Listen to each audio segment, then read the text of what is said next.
In my 20s, I used to think having a job meant I was financially stable. Spoiler alert, it didn't. What I actually had was a paycheck and no real plan. So, if I could talk to 20-something me for just 10 minutes, I'd say this is what really matters. Not what your friends think, not designer labels, and not what your feed looks like. Focus on the stuff that sets you up for a life of options, not obligation. I grew up middle and upper middle class, but nobody really taught me about money. When I got my first job post-college, I saw that the company matched a certain percentage of the money that I contributed to my 401k each month. Even back then, with my limited financial knowledge, I understood that this was free money and I made sure I contributed enough to claim it. That was my first unintentional money lesson. Start saving and investing early. You've probably heard this before, but time is your greatest asset. And once it's gone, it's gone. That's also true financially.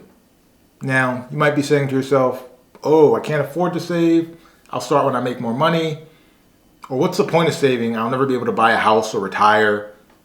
And while there are a lot of factors that go into those things, one thing is for certain. You can't win the game if you don't play. And the earlier you start, the greater you stack the odds in your favor of winning financially.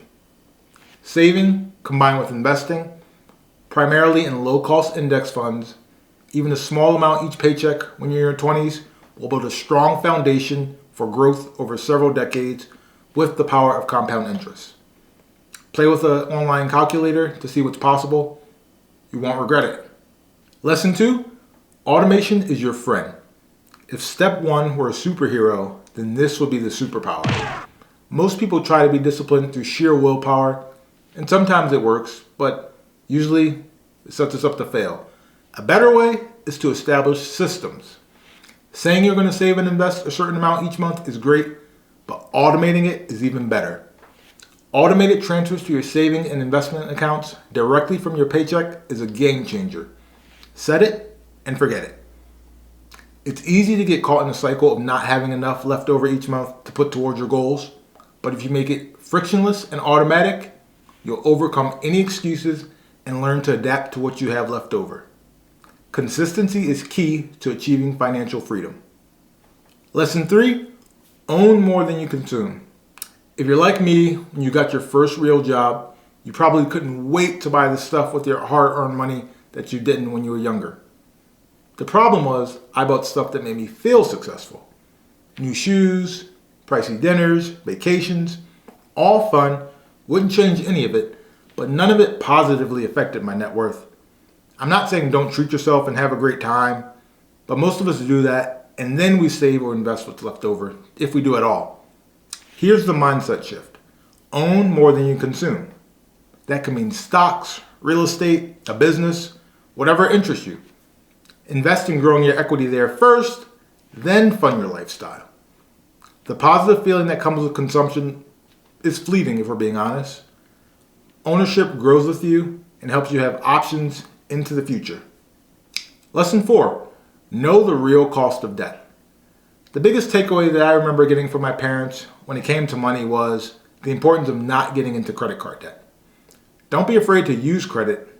In fact, it's essential to building your credit score, which you'll need to buy a house, a car, or finance things in general.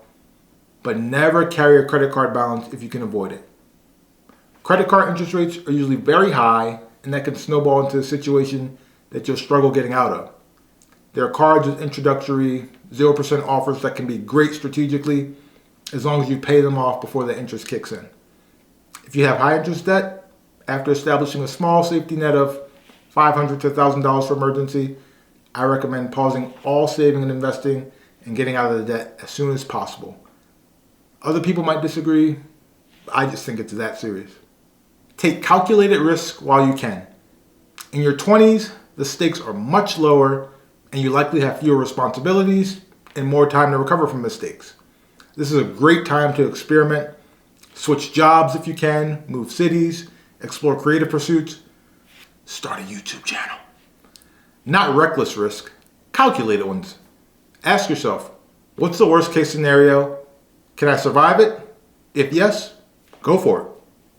Lesson 6, don't fall for the success illusion. I often think of the time that my cousin said to my dad, "Unc, you have money. How come you don't drive a Benz or BMW or something like that?" And my dad said, "That's how I keep my money." They could afford luxury vehicles, but my parents have driven Toyotas, Fords, Chevys, Hondas. There's a difference between looking successful and actual financial success. Social media shows lots of nights out, luxury vacations, fancy clothes, new cars. What it doesn't show, student loans, late fees, credit card debt, small investment accounts, if any at all.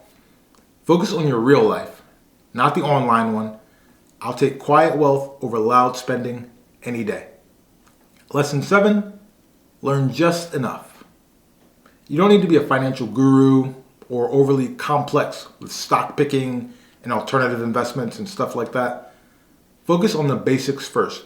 Know what I call your core 4. How much do you earn? How much do you owe? How much do you spend? And how much can you save and invest? Everything else is a distraction at this point in your journey.